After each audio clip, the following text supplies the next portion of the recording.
What is up, Online Empire Academy? I am beyond excited to be here today because I have one of my favorite people in the entire ecom world, Jason T. Smith. What is up, man?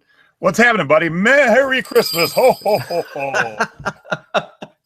Well, if you guys don't know who Jason is a legend in the thrifting community. He also had his own TV show. I mean, this guy has done it all and is an eBay expert.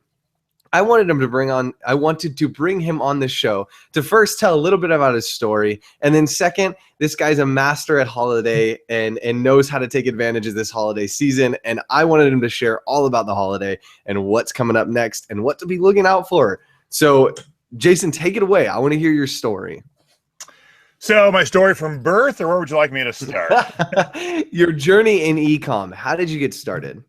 Well, I started actually about 1990. It was really weird. I was on eBay in 97, I think. And I was on for a while, and I wasn't selling, but I was buying a couple things. And then I unregistered. And I don't know, looking back, I don't know why I did that. Like, I actually went and said, I don't want to be on the site no more. Why I did that? I don't remember what happened. Was I buying too much? I don't know. But spring of 2000, I got laid off from a job. And I was collecting unemployment, and my wife wasn't busting my chops to get a job. So I was golfing with my buddies, and I was at a CD store one day, and they had a table of dollar CDs.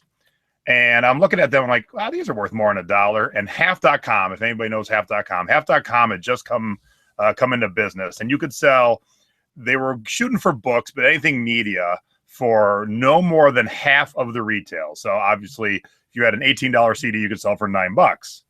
They quickly got rid of that, and you can sell it for anything. But I was buying dollar CDs and put them on half and selling them for $8 and doing that like 20 times a day. I'm like, hey, that's pretty easy. Yeah. That's kind of where my selling online got started. And then I only sold music and media. So music like records, CDs, DVDs, LPs, records and LPs, same thing. VHS tapes, laser discs. So I only sold media for like 7 years. I didn't sell anything else really.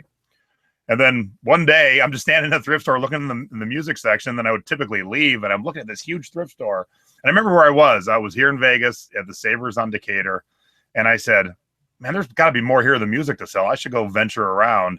Huh. And I went to my size clothing, because I always tell people, if you're new at this, if you start in your size clothing and it doesn't sell, only thing that happens is you got some extra clothes to wear. So there's really no harm, you know?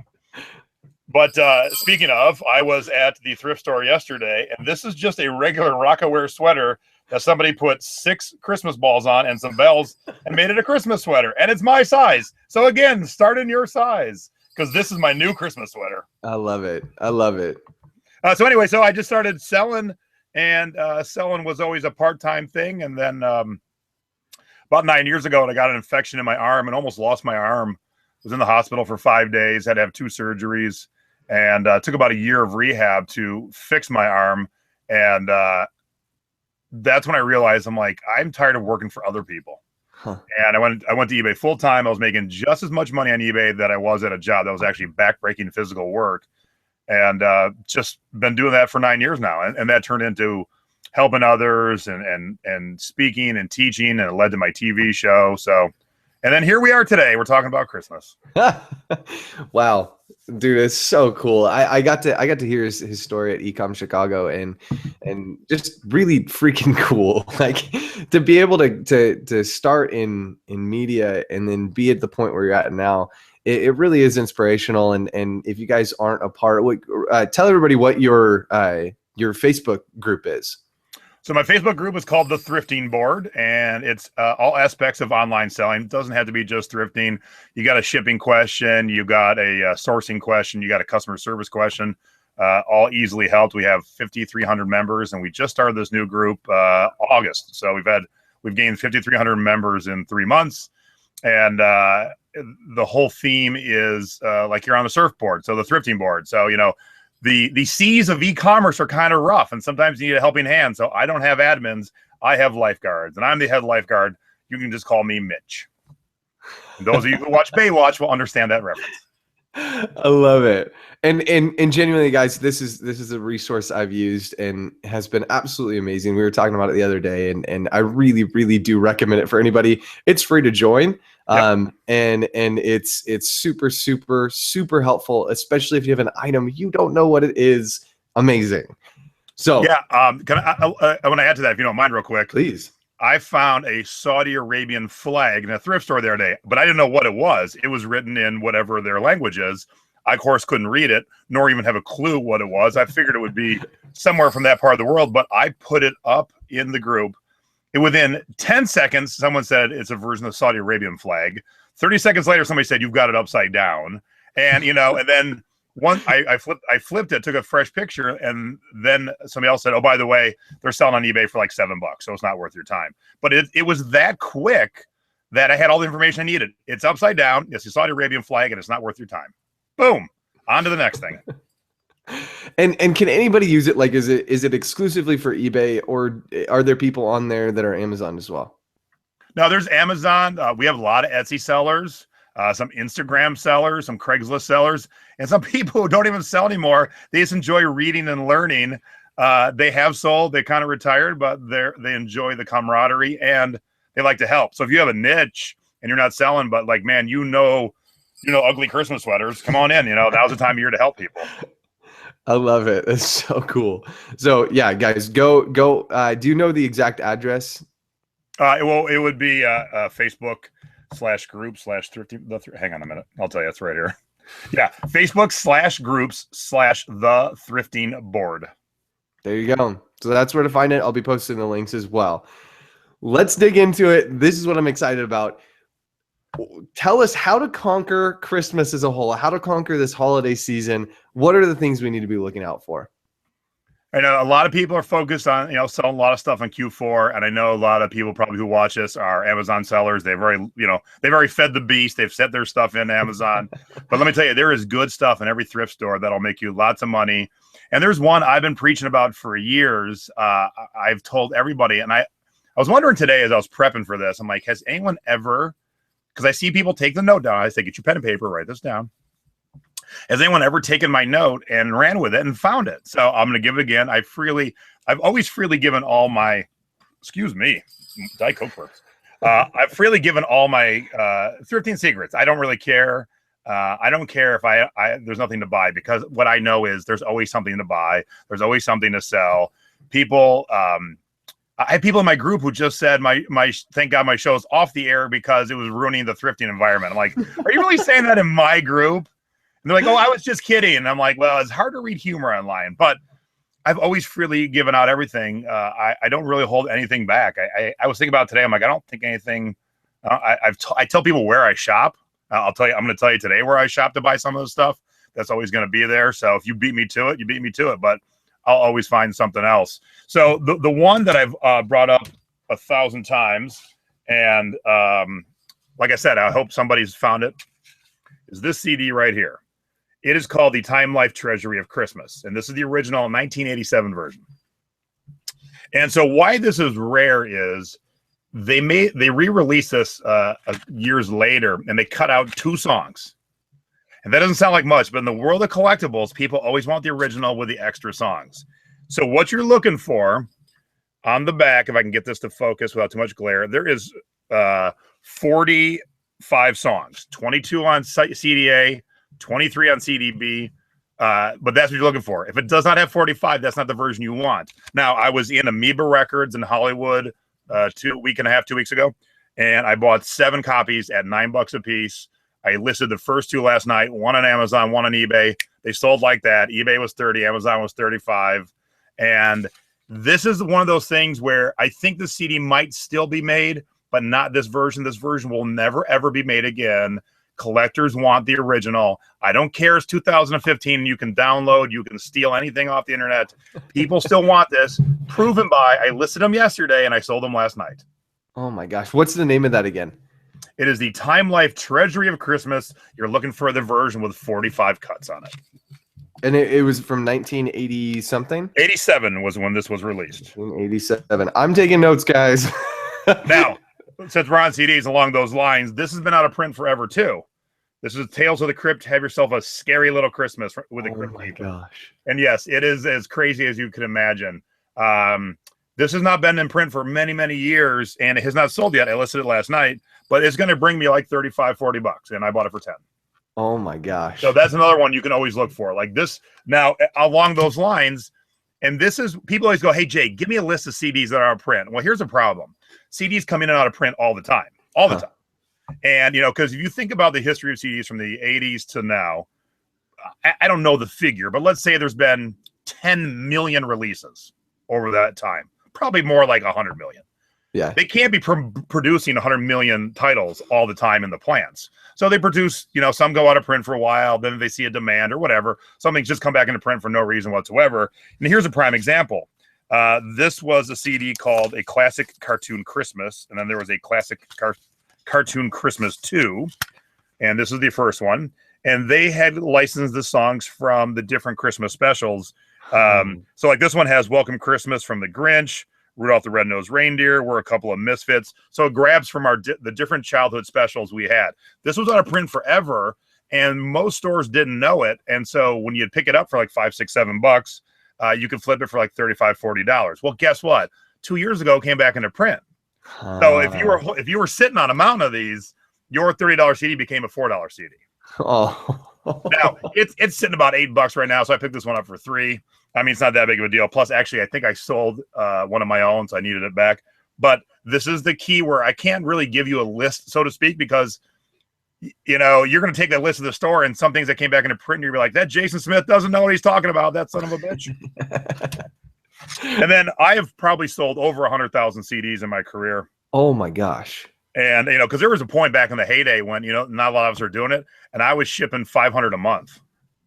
That was my whole job. So when I roll across a CD, and especially Christmas, I know Christmas CDs really well. Like I go to LA, I come into the store this time of year. They know I'm there for Christmas. All the stores know me as the guy who buys Christmas music. Oh my gosh. So when I see a Christmas CD I've never seen, it gets me a little excited. And, there's plenty of budget crappy ones, but this one was an actual release, and it's older. It's called Yo Ho Ho. And it looks like it's going to be a little rapping Christmas CD. And it is Christmas rap, but it is religious Christmas rap. And it's got bands like DC Talk and ETW on it. And it was from 1990. When I scanned this on Amazon, the cheapest one was like $70. Oh my God. And this was in the dollar section. That's awesome. And when my wife goes with me and she sees me pick up things like this, and I do scan to double check, but I'm right. She goes, man, how'd you know? I go, I know because I've never seen it. I've seen a lot of CDs in my life. Like when I go to LA and I go to Amoeba Records, which is the biggest record store in the world, if I don't have any prior commitments in that day or my wife with me, I'll spend about 5-6 hours shopping the store. Wow.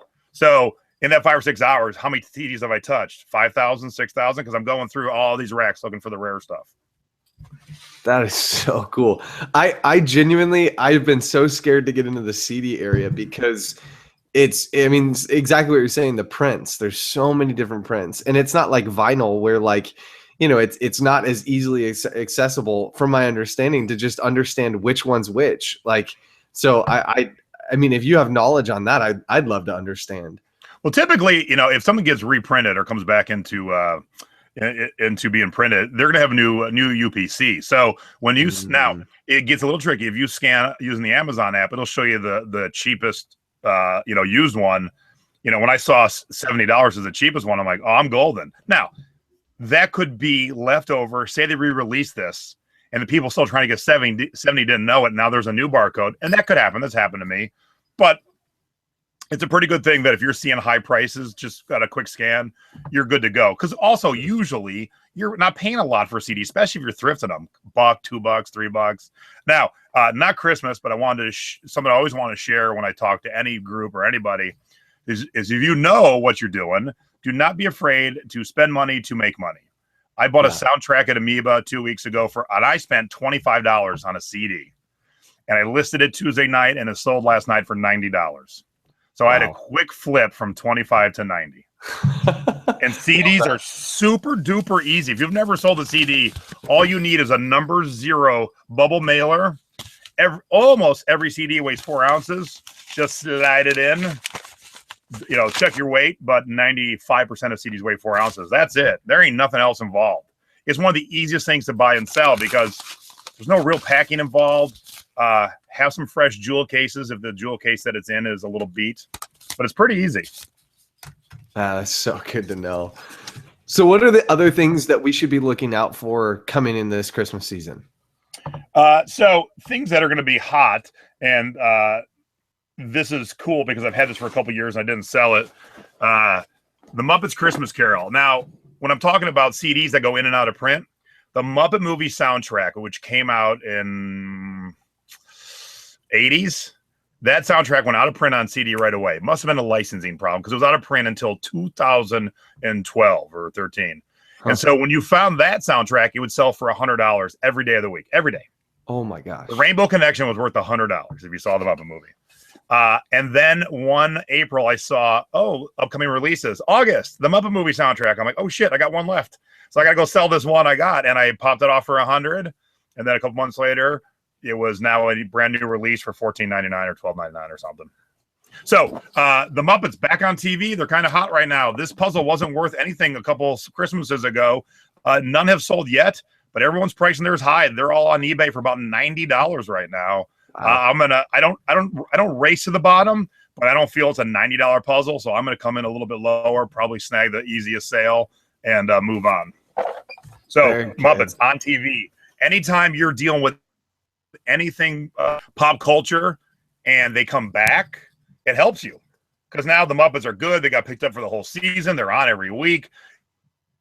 You know, enjoying it. The kids are learning, you know, who the Muppets are. So when you find Muppet stuff, you're good to go. It's along those same lines, all right, is the Peanuts movie just came out and did awesome. Opening weekend, $45 million. That is huge for, you know, the Peanuts are an old property. They weren't sure if kids were going to still enjoy the Peanuts, but 45 million tells me, yeah, the kids enjoyed the Peanuts. So these are all things that I had thrifted in the last year. So I've got this nice Peanuts scrub top, and it's a actual peanut brand. That's awesome. And so I'm going to get this up right now. And, you know, look all year. Christmas stuff is there all year. This time of year, thrift stores will have, but like Savers, which is my favorite chain of thrift stores, they'll have a small Christmas section all year. So don't skip it. Don't skip it in March because they're not pricing stuff high in March because they want to move it. So when you find good stuff in March, and Christmas stuff does sell all year, you can list it all year. Some better stuff I list all year. Some stuff I actually wait till this time of year to list. Huh. So I went out the day I found this sweater for $3. I found this sweater for $3 also. And along the same lines, it is nice. It is an awesome Peanuts cardigan.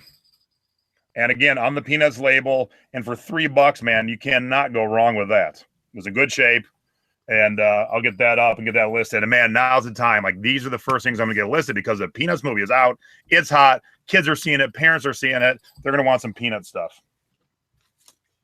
Let's and then, you know, I'd say about 5 years ago, ugly Christmas sweaters. When you found them cheap. They sold tons. Now here's what happened. Kind of like CDs coming back into print. Everybody and their brother figured out, oh, ugly Christmas sweaters are the bomb. So two things happened. Everyone was buying them and selling them and making their own. This was not really an ugly Christmas sweater. It was made. And these sell quite well.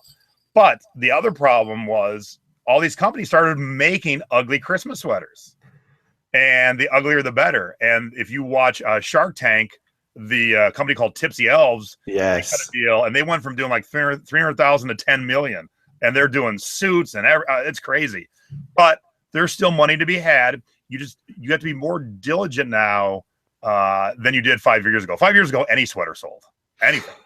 It didn't have to be ugly. You just called ugly, it would sell because people were rocking them to ugly Christmas sweater parties. But now you can buy a new one that's kind of cool. Like there's cool Star Wars ones that are coming out, you know? So, you know, that took away. But if you find the good brands, and I'll show you a couple of the good brands, you're still okay. And another thing, ugly is a term of endearment in these kind of situations.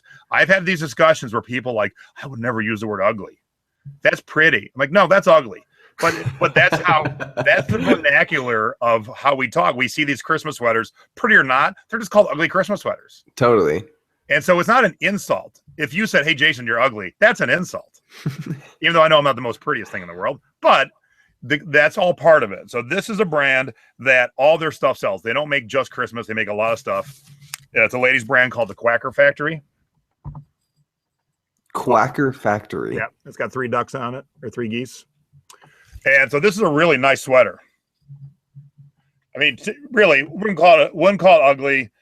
And the fact that it's only snowmen and snowflakes means you can sell not just to people who celebrate Christmas, but anybody for the the winter season. So like my wife's Jewish, she could rock this shirt without offending anybody. Not that my wife cares. She'll rock a Christmas t-shirt, but she likes when she can find stuff that has both. Oh, there's the key. There are t-shirts, sweaters that they celebrate both. So you'll find like a t-shirt with a menorah rocking a Santa hat. I mean, not everyone's in those relationships like I am, but when you find those, there's not a ton of them. Those are easy to sell. There's plenty of people in situations like me and my wife. But this isn't really ugly, but it's really nice, and it was only $4. So that'll be easy to sell. And then another brand that does it quite well is called Tierra International. Now we're talking ugly and gaudy. Now, it doesn't look all that ugly, but man, I love that the zipper pull is a poinsettia. That's awesome. So, this is the kind of stuff that people would love to rock to an ugly Christmas sweater party. Dude, that's so good. Now, since we're talking sweaters, and you don't see these too often, there are Thanksgiving sweaters. So, yeah, I got 2 right here, which I got to get up because I just remembered I had them today. So they're going to be worked on today. So this is more of a, the brand doesn't really matter. This is more of a fall harvest shirt, sweater. So we're definitely going to rock this ugly fall harvest Thanksgiving sweater. So that'll be part of our title. And then this one too, again, is this Tierra? Yep, Tierra. And see, Tierra always does the fun pulls. See the little flower on it? So again, we're talking like fall harvest kind of sweater vest kind of thing there.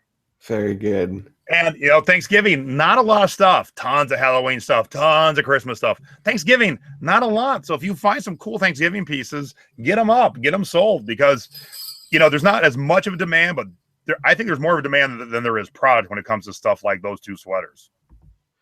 So keep that in mind. Would you recommend getting like clothing being the better of the 2, or would you say product as well? Like if there's like a pumpkin that you see, like a mannequin pumpkin or something, like would you go for that, or is it necessarily more focused on clothing? Yeah, I would go for anything. Like I have always combed the holiday section of every thrift store for anything good, and I look for 2 things because there is so much. Like anybody that sold books or CDs knows there's 10 billion penny CDs and penny books. So it's same with holiday stuff. There was so much, just middle of the road crap that was at the party store, the dollar store. You have to find one of 2 things: good quality brand stuff, or funny, quirky kind of stuff. Because there is so many middle of the road things that that's kind of a waste of your time. But if you can find the good and the quirky, you're going to do quite well. Now along those lines, so we're gonna stick on clothes for a little bit here because I got some more cool things to show you. So in season 1 of Thrift Hunters, we were at a community garage sale here in Vegas up in the Summerlin area. And the Summerlin area is a little bit more wealth. Older retired people go up there and they never leave. Like when my wife came to work here and her office that she ran was in Henderson, it was the only branch for her company here in town. And people would complain, I have to drive all the way over there. Dude, it's 20 minutes. Have you never been to LA? I mean, it's crazy, but they don't ever leave. So when we decided to film at a community sale, I'm like, we're going to find some good stuff. So I grabbed this beaded ladies jacket and I looked at the brand. I didn't know the brand, but I'm like, how much is this? And the lady said $3. And the sequence work was, the jacket was so heavy. I'm like, oh my God, this is worth way more than $3. Yeah. So then I learned the brand. That's all they made, and they sold quite well. And I sold that jacket for $90. Oh my gosh. So the brand is called Lawrence Kazar. Lawrence Kazar. Yep. And it's Laurence.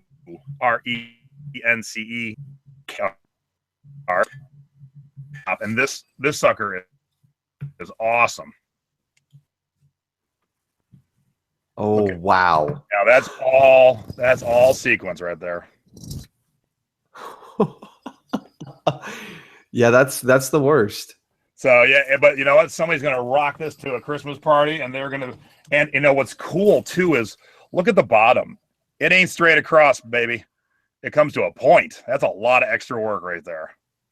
Sorry if anybody is listening to this and wearing that. I don't think it's the worst. I think it's amazing. Look, if you like those kind of things, great. Embrace it. Now, this was this brand I don't think is anything. It's called Take Two, and I just happened to see it hanging on the rack, and this was not Christmas time. It was hanging on the rack, and I'm like, oh, that's cool. So basically, it's a shirt of Rockefeller Center with a Christmas tree and people ice skating. That is rad. And as you can see, more sequins. But you know, it was I paid $350 for it, and I don't. The brand is so nothing, and this is a key. If you're selling a shirt where the brand is absolutely nothing, no one's searching for it, don't even put it in your title. You're going to have in your drop downs, like Lawrence Kazar, ladies are looking for that brand. The Tierra International, the Quacker Factory, those are all brands being searched. You want to, when you have a good brand, you lead with it. When you have this brand, where are we here? Tag out of the way. Take Two. Nobody ain't looking for Take Two. I don't even know what Take Two is. So we're going to ignore that. And so we're going to talk about Rockefeller Center, Christmas tree, ice skating, 30 Rock, holidays, New York City. You know, there's plenty of keywords. We don't even need to waste any space with a crappy label in it. Now, about 4 years ago, Metallica made an ugly Christmas sweater. No way. And so I pounced on them. A buddy and I bought a bunch, and we paid retail, and we could flip them for, we doubled our money. I think they were selling them for like 75, and we flipped them for 150. Oh my gosh. And then, I don't know if it was that holiday season or the next, they were having a sale like, hey, we're cleaning out our closet. Hey, we got some more sweaters left over. They're only like smalls. And they're selling for like 25 or 30 bucks. I bought all they had, and I flipped them all, even though they were, and smalls are a tough size to sell, but I flipped them all for like 75, 80 bucks. Oh my goodness. So last year, along those same lines, Metallica did a Christmas sweatshirt. So instead of Enter Sandman, it's Enter Santa. Oh my gosh. That fuzz off of there. And no one has this up right now. So I sat on this from last year. No one's got it up. So I put this one up at 90 bucks. I think they were selling for 30. And it's one of those things where, hey, if it doesn't sell, it's my size. I'll rock this. You know, if it never sells, then okay, I'll just wear it to my Christmas party. That's awesome. So I love that's. I'm sorry. Go ahead. Yeah, I love what you're saying just about titles and how important that is. I think a lot of us just kind of throw up expecting that people will know a brand or know an idea, or if this pen was worth something, that somebody's going to know the name of the pen. But sometimes it's more important to put black ink rather than the pen title. Yep. I think that's good. I think that's a good takeaway. And I can't tell how many times people, even my own group, I see them leading with a brand that's just so not a brand. Like there's this company that makes really crummy polyester shirts called Scorpio, but they make fun prints, but no one is searching for Scorpio. It's just not a brand no one's looking for. So you just described the print. Now, if you're selling a Tommy Bahama or a Tory Richard, yeah, you lead with that, but don't ever waste your space, because what's going to happen is if anybody knows the brand Scorpio, they're like, oh, that's a crappy shirt. They're going to see your listing and keep on cruising. But if it's an awesome, like Vegas craps table, throwing dice shirts, and that's what you lead with, somebody's like, oh, I'm going to rock that in Vegas this weekend. They're going to forget that's a crummy brand. They're like, that's a cool shirt. So, you've got to sell the high point. And sometimes the high point is not your brand. And those of you who know me, I have to show my two passions. One, Christmas Pug shirt. Thank you very much. Yes. So I'm known as Tiki Pug, or online as Tiki Pug Music. So I have a Christmas Pug shirt and the one and only ever Christmas Tiki mug. Ever. There's no other Tiki mug. I have never seen another Christmas Tiki mug. It was made for a bar I like to hang out in LA called Tiki Tea. As you can see, he's got the little Santa hat on there. He's got the Christmas present. And I only bought one to collect, but man, I should have bought a couple, because this is, these could sell really well forever. Because there's never been another Christmas one that I know of. Wow. All right, let's talk about something to be aware of. So when I was growing up, my mom collected these things called buyer's carolers. You ever seen buyer's carolers? I'm not sure. All right, well, I'm going to show you two in a second here. And it was started as a Christmas thing, and then they kind of branched out. So then there was other. Then they had the Seaside collection. And then they started doing ones with football. So there was all these buyer carolers. And there was a time when the old ones sold for tons of money. Like you found them from the early 80s and you were selling them in like 2005. You could get a couple $100 per caroler. Wow. And that, like anything, you know, it's on a little bit of a down slope. But the other day I'm in a thrift store. And these are buyer's carolers. Huh. Okay. Now this set is them in their little sleigh, and my mom is like the champ in knowing this stuff. So quickly I FaceTimed her. Modern technology, ladies and gentlemen. Have a phone that can do FaceTime or Skype, and if you know someone that knows what you're looking at more than you, hit them up from the thrift store. FaceTime my mom. My mom and dad, they have some friends who just put a shuffleboard court in their driveway, so they've been playing shuffleboard like daily. So when she answered, they're on the shuffleboard court. I'm like, real quick, is this worth $7? And she's like, oh yeah, that'll sell for like 75 to $100. I'm like, thanks, bye. Oh my gosh. So, but here's my warning. All right, see their faces, how they have their mouths kind of, you know, in the shape that as they're caroling. Here is a fake buyer's caroler. Oh, that's terrifying. Yeah, and that's how you kind of tell, besides the fact it doesn't say buyer's caroler. See, here's what you're looking for. Oops. There's buyer's caroler. Always have the year on it.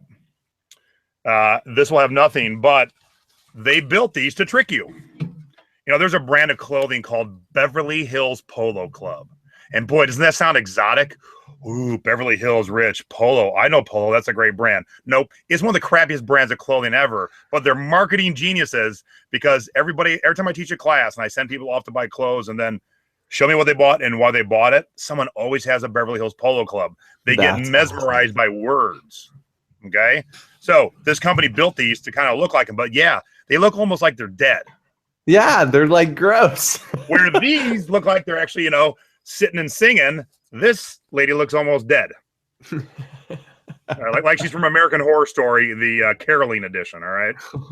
So make sure if you're, you know, buyer's carolers will still sell. They're not, you know, they're not commanding the giant prices they once used to, but for $7 to flip it to 75, that's an easy purchase. But absolutely, if you bought this, you ain't gonna get nothing but some kindling wood. So with anything in life, when something becomes super popular, somebody will not necessarily a fake, but knock it off. You know, they'll make something that looks kind of close, but not really. All right, Christmas Story, hugely popular movie, filmed in Cleveland. I'm from Cleveland, so it has a little special place in my heart. The problem with Christmas Story T-shirts, and I'm gonna group some other things in there. AC/DC. Oh, I got a little quiz for you. What does AC/DC, Pink Floyd, Metallica, and A Christmas Story have in common? They have all been overprinted. You got it. They've been licensed to death. So whereas you're like, ooh, you got a Metallica shirt? Yeah, you can pick them up at Target for $14.99. Same with A Christmas Story. So years ago, you would start finding Christmas Story T-shirts before they licensed them everywhere. You could flip used Christmas Story T-shirts for like $15 to $18. You pick them up for $1 or $2. It was easy. Nowadays, you couldn't give them away. But there are other collectibles. I found this for $8. They made a whole Christmas Story village. This is the Chop Suey Palace. Yeah. And this sells for $60 every day, all day. Wow. Now, what I'm going to do, and no one else is doing, is this is by Department 56. Department 56, great company, made tons of great collectibles. This lights up. No one took the extra, what does it take? 15 seconds to plug it in and turn the lights off in the room you're photographing in. So I am going to take the picture of it in the dark, lit up, because that's what you're selling. You're selling a light up. When I sell these, so I brought all this up here. This is all stuff I'm selling. As you can see, mini moves, big bird moves, and then the blow molds are all lit up. People sell these things all day and never, ever show them lit up in the dark. And Mini and Big Bird, there's going to be a 15-second video in my listing of them moving. Huh. No one takes that time. I had a wreath, two 2 Christmases ago, I found 2 wreaths. Had a choo-choo train around the perimeter of the wreath, and when you push the button, or actually you walked by it, the choo-choo train, and it was playing "We Wish You a Merry Christmas," and the lights were blinking. So I bought 2 of them for like $4 or $5 each. I'm like, oh, these are sweet. They'll sell. Everybody and their brother was selling them. And I'm like, ah, crap. I realized no one took a video. So we went to the photo studio. We hung it on the backdrop, shooting the video. The train's chugging. It's playing Christmas music. And right that second, I had the idea. I looked at my assistant and I went, and she realized I meant, turn the lights off. So the last 4 seconds of the video as the lights go off and you just see the Christmas lights blinking. That's awesome. So I did 2 things. I did that, and I offered international shipping. I listed both of mine at $35, and I sold both of them within 24 hours, both going to Europe. Wow. Because they could see it in action, and I shipped it to Europe. Those are the 2 things. And I'm going to take a picture of this lit up, and I'm going to probably lead with that. Most people are leading with it just sitting solitary or the box. I'm going to lead with the in the dark picture because I'll be the only one doing that. So if you're looking for this piece, mine will stick out above the rest. Very cool. I'm getting myself all worked up. I gotta take a little sip of water. No, I love what you were saying just about, I think we all kind of forget that there's the, like me in a huge way, I forget that there's a video option on my listings. And a lot of times I just skip over it because I'm doing listings quickly and you know, not wanting to take a ton of time. But that video, especially if you're selling something that moves or lights up, I think that's a great key in the process of listing and selling. Now, along those lines, let me tell you when you use a video for a non-moving object, and most people have heard this story, but I mean it really hammers the point home. I was selling a high-end watch, and I sold to a lady in Beverly Hills on eBay for $15,000. And as I was, and this nowadays with there's a website you can use. You can convert video to be able to put in an eBay listing in seconds. Wow. Back in the day, it was a little trickier. You had to really work to get your video in, and this was probably like 6-7 years ago. So I'm getting ready to send the listing live, and I had a quick idea. I told my wife, I go, hey, come outside for a second. It was a lady's watch, and my wife is tiny. She's like 5 foot. She has a small wrist, and this lady's watch was for a small wrist woman. You know, it could not go in a 6-foot woman. No way. So I put the watch on my wife's wrist, and all I did a video of her just turning her wrist. It was just 15 seconds long, just going like that. So the watch was listed for about 3-4 weeks. It sold for $15,000. Got to the lady in Beverly Hills, and she actually took a second to write me back after she got it and loved it. She said, hey, the only reason I bought that is because I could see that video, and I could tell that woman's wrist was the same size as my wrist. Wow. So there's a non-moving item that a video helps sell it. Oh my goodness. No, I would not put a video in every listing. If you're selling a t-shirt, you don't need a video, but sometimes think outside the box, you know?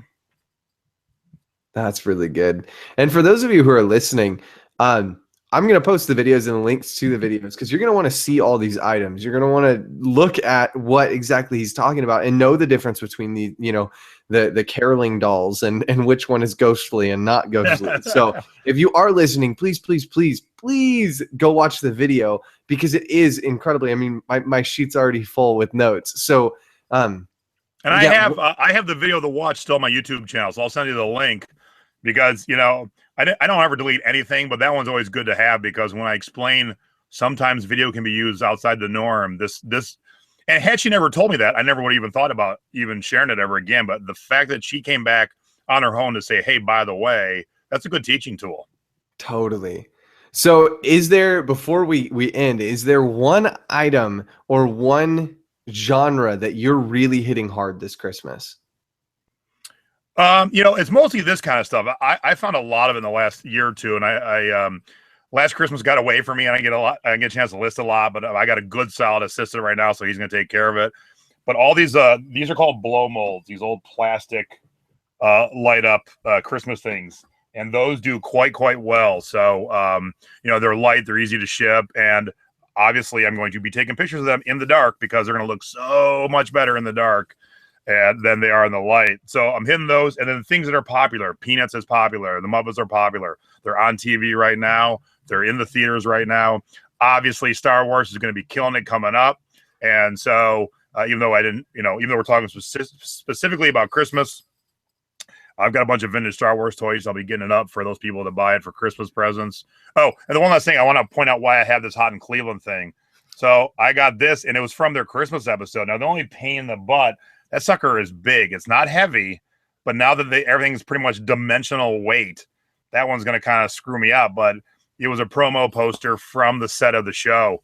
So I got to find a box first, figure out the shipping for it. But anybody who was a fan of that show, or Betty White or Valerie Bertinelli, that's going to be a cool piece. So I'm always on the hunt for that weird, different thing. That is not laying around by the thousands in a Target. That's for sure. Weird and different. I like that. And nothing against Target. I'm just pointing out that they're good licensors. They license a lot of stuff. They're very good. Absolutely. Well, real quick, can I show one more thing? Please. So we talk about ugly Christmas sweaters for people. You can also find them for booze bottles. No way. There you go. See, you also can find ugly Christmas sweaters for your booze. Wow. And that is to top off your ugly Christmas party. Yeah. So here you go. Keep your eyes open. These were giveaways, but and I don't think they're going to be big money makers. And I'll probably just keep them to do for the party. But keep your eyes open for everything. There's a bunch of weird stuff out there. I love it. Keep your eyes open for Peanuts, Muppets, Star Wars, and weird off the wall stuff.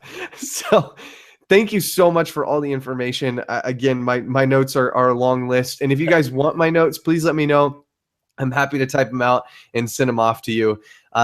If you guys want to know more about what we're doing, you can find us at the Online Empire Academy. Jason, where can they find you if they want to get in touch? So it's really easy. Come on over to the thrifting board, ask to join. We'll put you right in. But if you're just looking for me, it is Facebook/TikiPug, TIKIPUG. And I'm always around. I've always loved helping people, especially if you're in a thrift store and you found a tiki mug, message me on Facebook or email me, tikipug@gmail.com. And within 2 minutes, I'll tell you if you should buy it or not. If it's something good, I might buy it from you. If it's something good that I have, I'll tell you how to sell it. Perfect. Well, thank you so much for being on. Seriously, I hope you guys enjoyed this as much as I did. And please go join the group. It's something I use every day. It's free. It's a free resource. And everybody on there is freaking awesome. So again, thank you for being on. Oh, thanks, Josh. Absolutely. Until next time, Empire, have a fantastic day.